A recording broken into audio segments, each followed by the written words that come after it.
Hallo und herzlich willkommen bei Deutsch Doppel, eurem Podcast für alle, die Deutsch lernen und sich für das Leben in Deutschland interessieren.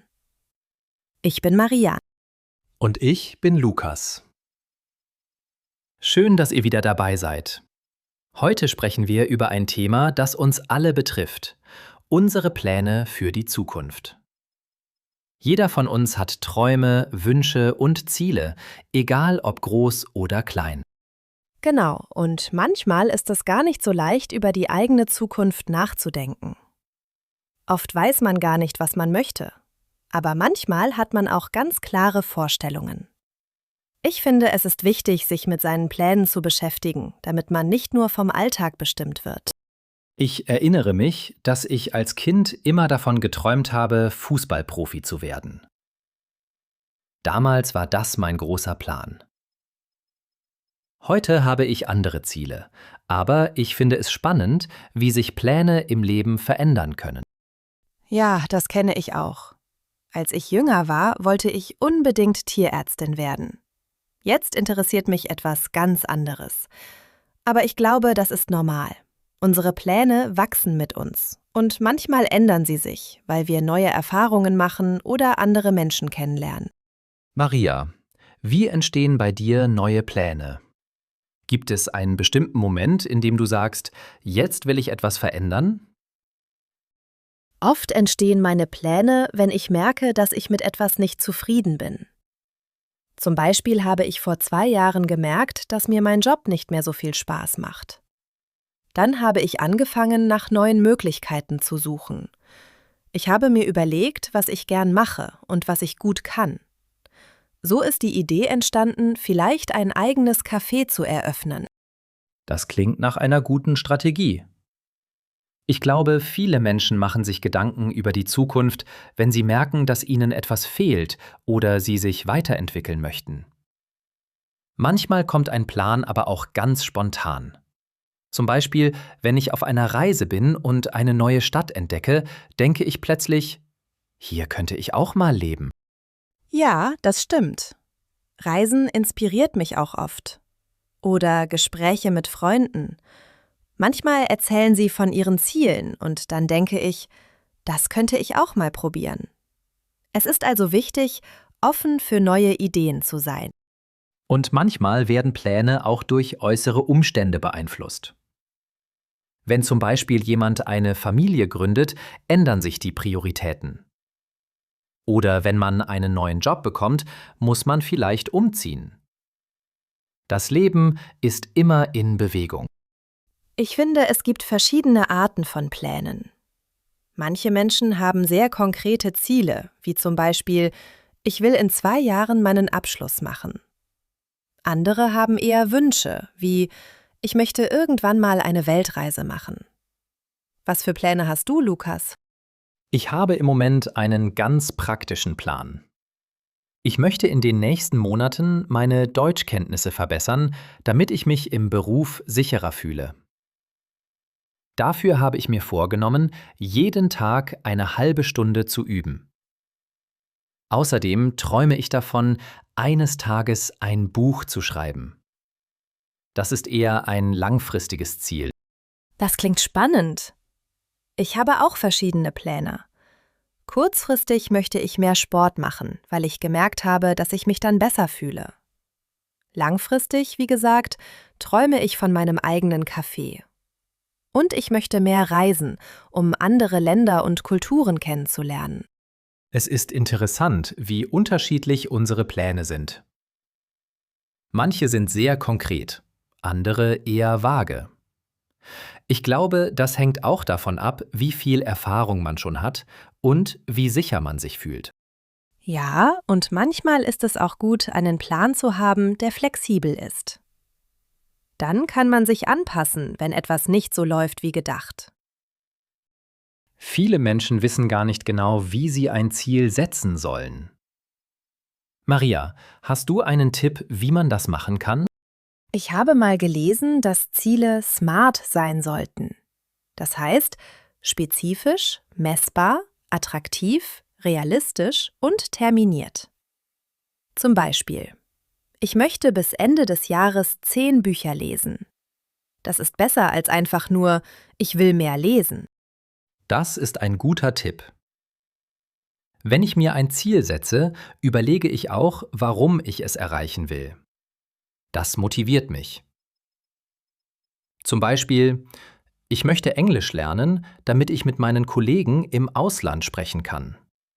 Das gibt dem Ziel einen Sinn. Und es ist wichtig, kleine Schritte zu planen. Wenn das Ziel zu groß ist, verliert man schnell die Motivation. Ich teile große Ziele gern in kleine Aufgaben auf. Dann freue ich mich über jeden kleinen Erfolg. Ich mache das ähnlich. Außerdem erzähle ich meinen Freunden von meinen Plänen.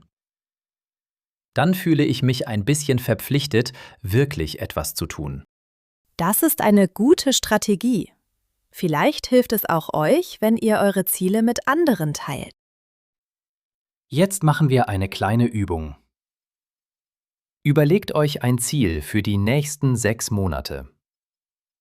Wie würdet ihr das im Futur I formulieren? Zum Beispiel, ich werde ab nächster Woche regelmäßig joggen. Oder, ich werde im Sommer einen Sprachkurs besuchen. Ihr könnt auch schreiben, ich möchte, wenn ihr noch nicht ganz sicher seid.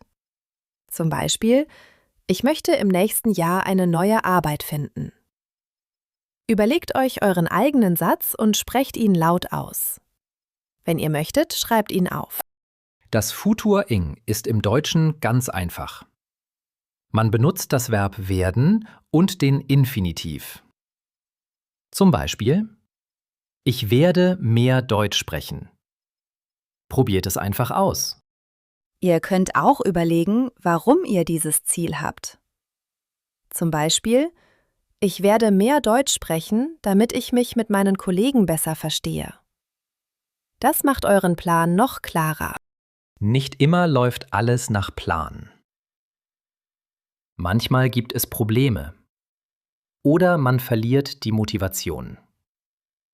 Maria, gab es bei dir schon mal einen Moment, in dem du fast aufgegeben hättest? Ja, auf jeden Fall. Als ich angefangen habe, für mein Kaffee zu sparen, war es manchmal schwer, immer auf etwas zu verzichten. Manchmal hatte ich das Gefühl, dass es nie genug Geld sein wird. Aber dann habe ich mir mein Ziel wieder vorgestellt und neue Energie bekommen. Ich kenne das auch. Ich wollte einmal eine neue Sprache lernen, aber nach ein paar Wochen hatte ich keine Lust mehr. Dann habe ich versucht, den Grund herauszufinden. Ich habe gemerkt, dass ich zu schnell zu viel wollte. Danach habe ich kleinere Ziele gesetzt und das hat besser funktioniert. Ich glaube, es ist wichtig, sich zu erinnern, warum man angefangen hat.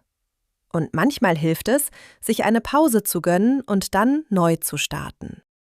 Oder man sucht sich Unterstützung. Wenn ich mit Freunden zusammen lerne, macht es mehr Spaß und ich bleibe motiviert. Ja, zusammen ist vieles leichter. Ihr könnt euch auch eine Lerngruppe suchen oder online mit anderen sprechen, die das gleiche Ziel haben. Manchmal hilft es, sich Geschichten von anderen anzuschauen. Kennst du jemanden, der einen besonderen Plan verwirklicht hat, Maria? Ja, meine Freundin Anna hat vor 3 Jahren ihren Job gekündigt, um eine Ausbildung zur Fotografin zu machen. Viele haben gesagt, das sei zu riskant, aber sie hat es trotzdem gemacht. Heute arbeitet sie als Fotografin und ist sehr glücklich. Sie sagt, sie hätte es nie geschafft, wenn sie nicht an sich geglaubt hätte. Das ist ein tolles Beispiel. Ich kenne einen Mann aus meinem Sprachkurs, der mit 40 noch einmal studiert hat. Er wollte immer Lehrer werden und hat es wirklich geschafft. Ich finde, solche Geschichten motivieren, auch an die eigenen Träume zu glauben. Ja, und sie zeigen, dass es nie zu spät ist, etwas Neues zu beginnen. Manchmal braucht es nur ein bisschen Mut. Vielleicht kennt ihr auch jemanden, der einen großen Schritt gemacht hat. Überlegt doch mal, wer euch inspiriert. Jetzt machen wir eine kleine Reflexion. Stellt euch vor, ihr hättet keine Angst und keine Grenzen. Was würdet ihr dann tun? Wo würdet ihr leben? Welchen Beruf würdet ihr wählen? Ich finde diese Frage spannend, weil sie zeigt, was uns wirklich wichtig ist. Wenn ich keine Angst hätte, würde ich vielleicht ein Jahr um die Welt reisen und in vielen verschiedenen Ländern leben. Ich würde wahrscheinlich sofort mein Café eröffnen, egal wie viel Geld ich habe. Und ich würde noch mehr Sprachen lernen, damit ich mit Menschen aus der ganzen Welt sprechen kann. Manchmal hilft es, groß zu träumen. Auch wenn nicht alles möglich ist, kann man sich kleine Teile davon als Ziel setzen. Genau. Und vielleicht entdeckt ihr so einen neuen Wunsch oder Plan, den ihr vorher noch gar nicht kanntet. Jetzt seid ihr dran. Überlegt euch einen Satz im Konjunktiv 2, also mit Würde.